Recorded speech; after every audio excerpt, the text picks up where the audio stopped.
안녕하세요. 정신분석의 뜰 락강 스터디 시간입니다.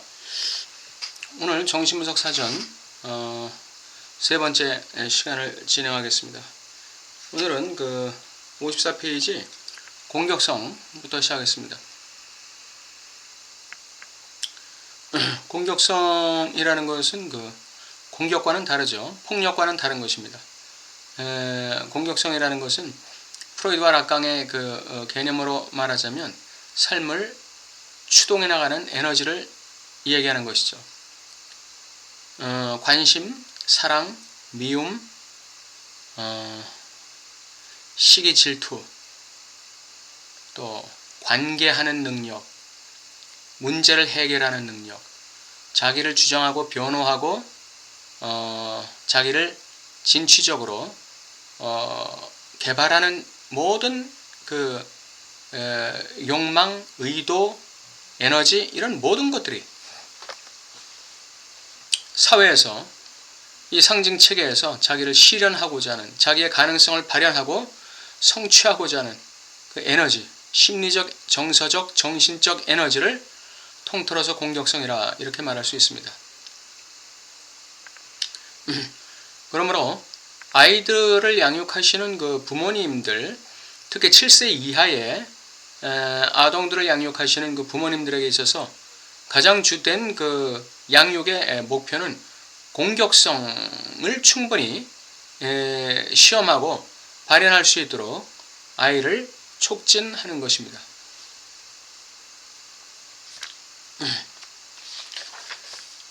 공격성이 약해지면 세상에서 자기를 진취적으로 성취적으로 촉진해 나가는 힘이 약해지는 것이기 때문에 굉장히 중요한 것이죠. 공포증은 이건 특정 대상이나 상황에 대한 공포를 얘기하죠.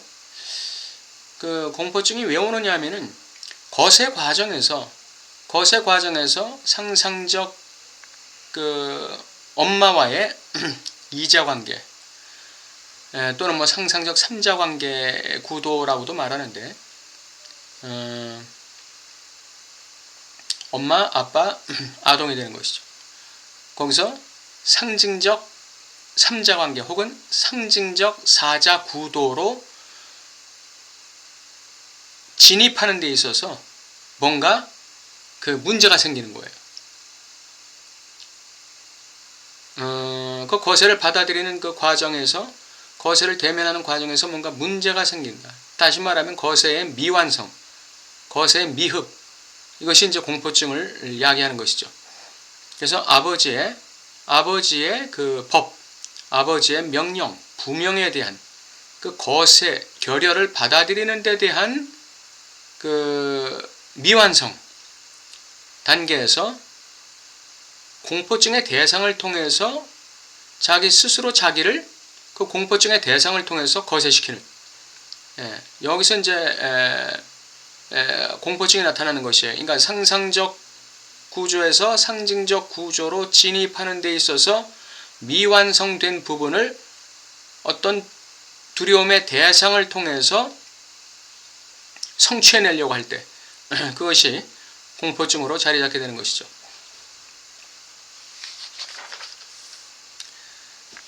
공포증은 신경증의 하위 구조로 봅니다. 보통 락강의 경우에 그 신경증은 강박증과 히스테리잖아요. 공포증은 바로 강박증에도 있고 히스테리도 있다는 것이죠. 마치 도착증도 그렇다는 거예요.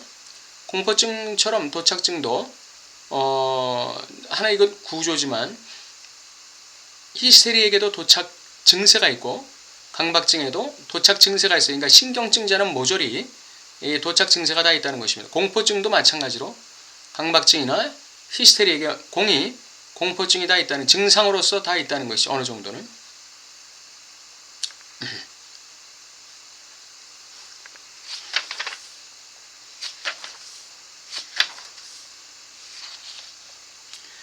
광기라는 것이 있는데 광기는 부정적 의미에서는 정신병을 의미합니다. 그리고 긍정적인 의미에서는 광기라는 것은 뭐 한 대상에 집중할 수 있는 능력을 말합니다. 무슨 한 대상에, 특정 대상에 집중할 수 있는, 집중하는 하나의 특징을 얘기하는 것이죠. 예를 들어서 뭐 공부에 집중한다든가 악기에 집중한다든가 노래나 게임에 집중한다든가 그럼 모두 다 광기라고 할 수 있죠. 이 광기는 그래서 향유와 또 밀접한 관계가 있다는 것이죠. 향유. 뭐 하나에 그 대상 하나에 집중할 수 있다는 건 뭘 의미할까요? 그 집중을 통해서 얻어지는 향유가 있다는 것이죠. 광기는 바로 향유와 직결되는 것입니다. 도박. 이거 광기죠. 일종의 광기입니다. 도박. 향유가 있죠. 섹스. 이거 광기입니다. 향유가 있죠. 긍정적인 그 광기로는 뭐가 있을까요? 독서. 좋은 관계를 유지하고자 하는 관계 유지. 관계를 맺고 있는 대상을 잃지 않겠다는 어떤 집요한 이 집중력, 그 대상에 대한 집중력. 이것도 일종의 광기라고 할 수 있어요. 그 광기를 통해서 향유를 얻게 되는 것이죠.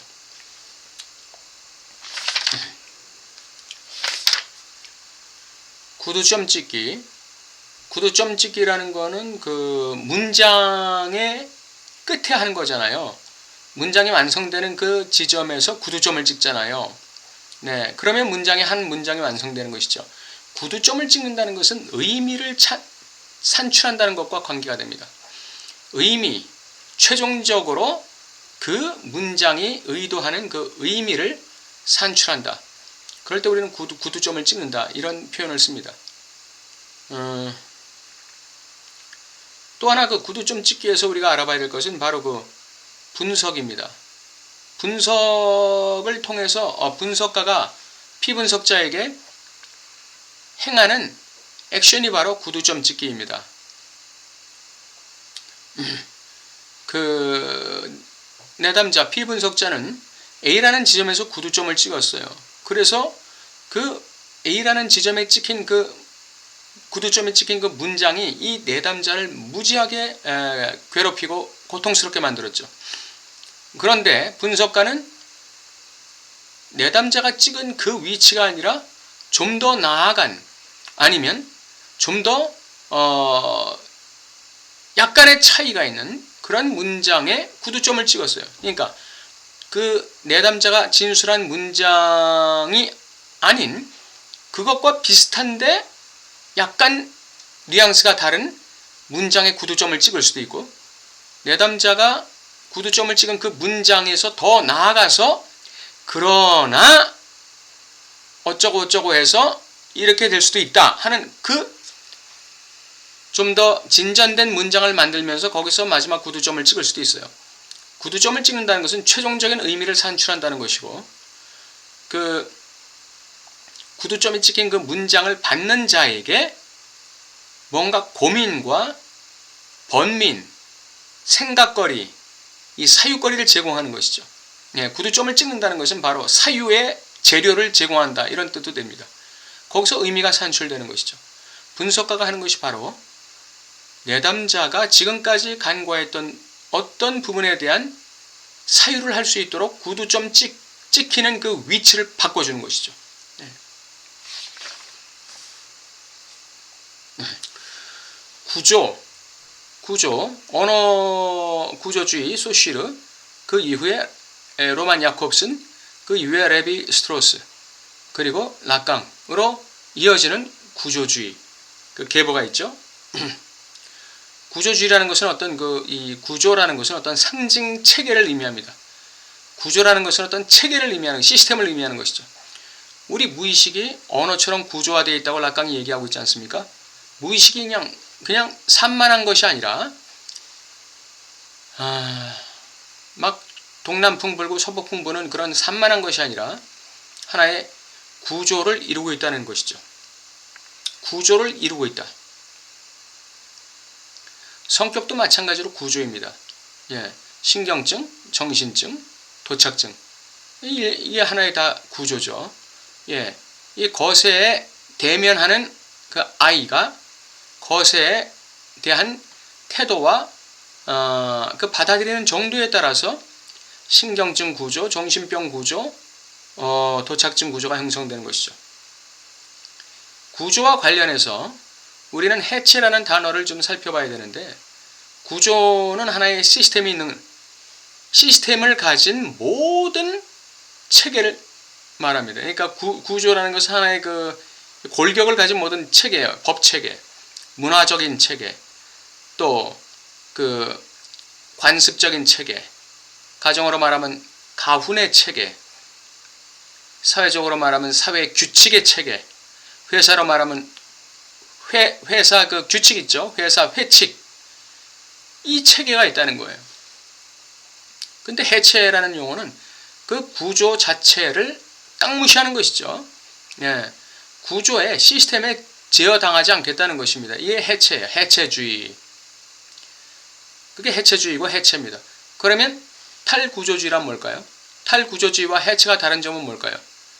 해체주의는 모든 구조로부터 탈피하고자 하는 것입니다. 모든 구조를 무시하고 구조의 지배를 받지 않겠다는 것이 해체주의고, 탈구조주의라는 것은 구조주의의 한계를 넘어서겠다는 것이죠. 마치 락강이 상징계를 넘어 실제를 지향했듯이 하나의 어떤 구조나 체계를 초과하여 넘어서겠다는 것, 이것이 탈구조주의라고 말할 수 있습니다.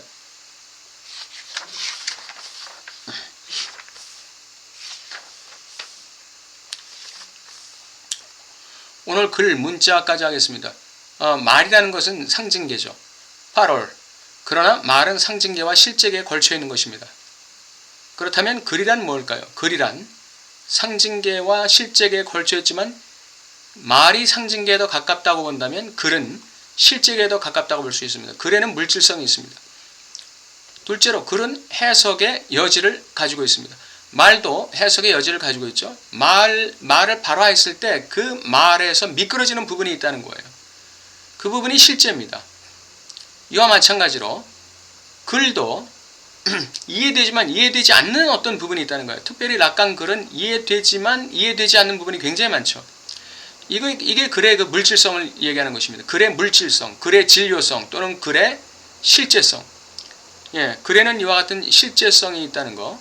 그래서 해석의 여지가 항상 있는데 그 글은 상징계보다는 실제계에 더 가깝다는 것.